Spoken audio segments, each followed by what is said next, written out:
Welcome back to Beyond Sunday. Last time, we talked about a powerful truth. Circumstances don't make a man. They reveal him to himself. The storm reveals the foundation. Pressure reveals what's inside. Adversity reveals our strength, or our weakness. But today, we're going one step deeper. Because discovering something about yourself is only the beginning. The real question is, what will you do with what you discover? Imagine looking into a mirror and realizing your clothes are dirty. What do you do? Do you blame the mirror? Of course not. You clean your clothes. The mirror simply showed you what needed attention. The same thing happens spiritually. Maybe a difficult situation revealed your impatience. Maybe someone hurt you and you discovered bitterness.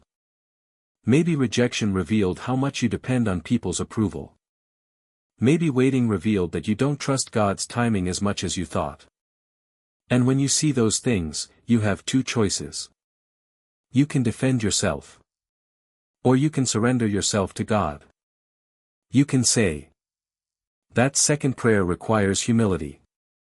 Romans 5 verse 3-4 says.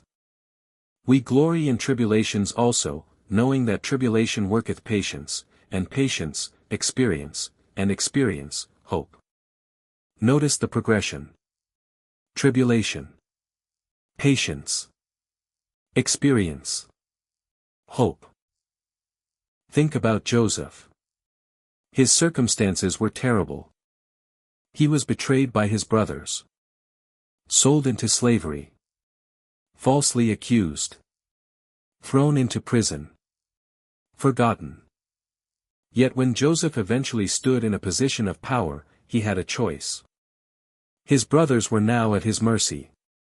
He could have used his position to destroy them. Instead, Joseph said in Genesis 50 verse 20.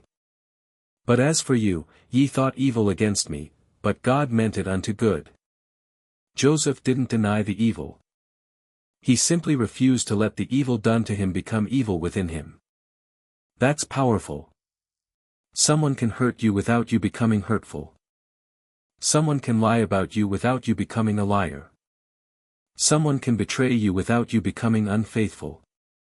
Someone can treat you badly without you surrendering your character. Their behavior may explain their actions.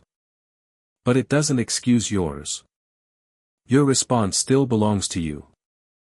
So let me ask you something. Who are you becoming because of what happened to you? Not what happened. Who are you becoming? Are you becoming bitter? Or better? More fearful? Or more faithful? More guarded? Or more dependent on God? More angry? Or more patient? More self-centered? Or more compassionate? Here's another question. Are you allowing your wounds to become your identity? Because there's a danger in constantly saying, I'm this way because of what happened to me.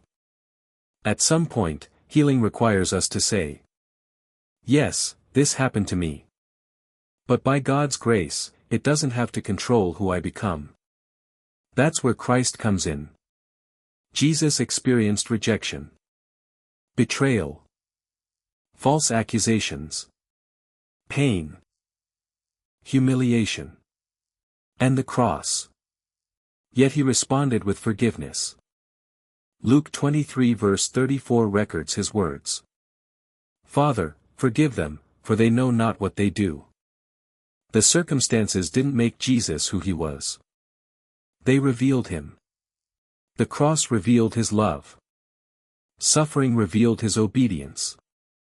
Rejection revealed his faithfulness. And if we are followers of Christ, our difficult circumstances should become opportunities to reflect him. So here's today's Beyond Sunday challenge. Think of one difficult circumstance you're currently facing. Now complete this sentence. Because of this situation, I am tempted to become dot. Maybe angry. Maybe bitter. Maybe hopeless. Maybe controlling. may be distant. Now complete the second sentence. But because Christ lives in me, I choose to become _________. Patient. Forgiving. Faithful. Humble. Strong. Compassionate. Trusting. That's the difference between simply experiencing circumstances and allowing God to use them. You may not be able to control what happened. But you can surrender what happens next. You cannot always choose the storm. But you can choose where you anchor. And that leads us to the final part of this series. Because eventually, we have to answer the biggest question. How do we remain faithful when the circumstances don't change? What happens when you've prayed, and you're still waiting? What happens when you've done your best, and things still fall apart? What happens when God doesn't immediately remove the storm? We'll talk about that in our final episode. Until then, remember. Your circumstances may reveal what's inside you, but they don't have to determine what's going to come out of you. Let Christ have the final word. Because faith isn't just about what we believe when we're sitting in church. It's about who we become when we walk back into the storm.